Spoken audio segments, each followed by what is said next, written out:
Des tempêtes de sable, une chaleur accablante avec un thermomètre qui dépasse les 45 degrés à l'ombre. Une rareté des pluies, une désertification qui s'accentue d'année en année. Un cocktail de feu qui fait du Fouta une zone difficile à vivre. Chaque année, son lot de désagréments, chaque saison, son propre phénomène météorologique. Nous observons donc des vents forts durant la saison sèche. Il y arrive aussi donc durant l'hivernage qu'on assiste donc à des vents forts donc qui accompagnent donc les systèmes pluvieux orageux.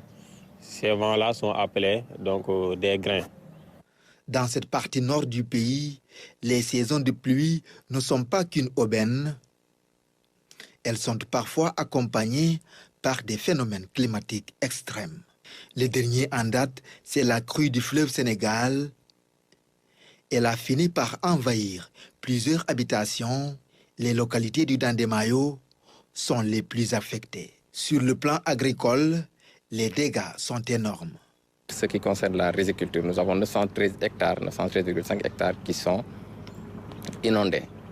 À côté, nous avons près de 200 hectares de cultures sous pluie, qui concernent les spéculations qui sont le sorgho, le maïs, le niébé. Actuellement, tout est perdu. Mais aux yeux de certains habitants, ces phénomènes n'occultent en rien le potentiel de la zone. Ce qu'ils demandent, c'est une réparation à la hauteur du préjudice climatique subi afin d'exploiter toutes ces potentialités. Les attentes des populations par rapport à la nation sénégalaise, à l'État sénégalais ou à la communauté internationale, c'est d'aider les populations du Fouta, de toute la vallée, à pouvoir exploiter, dompter, utiliser ces eaux-là.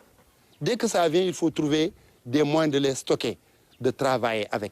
Il faut que ça ne soit pas des calamités naturelles, des accidents contre nous, mais il faut qu'on les utilise.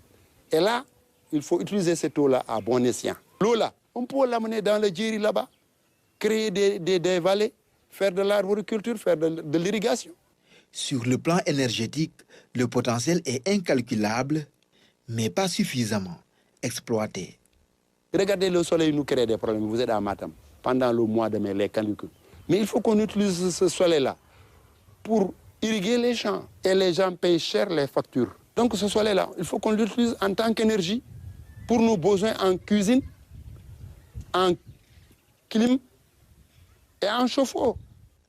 Pour faire face à de telles situations, ils sollicitent des digues de protection comme celle de Matam. Cette dernière a pu sauver une bonne partie de la commune des grandes inondations. Le fleuve nous menace de l'autre côté. Pour aider le village maintenant, c'est de construire une digue de protection de l'autre côté pour permettre, comme on a fait de Djamel, à Nawel, Matam, pour protéger Matam. Parce que Nguidjon et Matam, même situation géographique. Comme on a eu à protéger Matam avec le pont de Nawel, ici aussi on a besoin d'une digue de protection pour protéger Nguidjon. Dans ce contexte de COP29, les attentes sont nombreuses. Le cheptel en pâtit également. La dégradation des terres est également une vive préoccupation. En matière de reboisement, les attentes en termes de financement sont aussi nombreuses.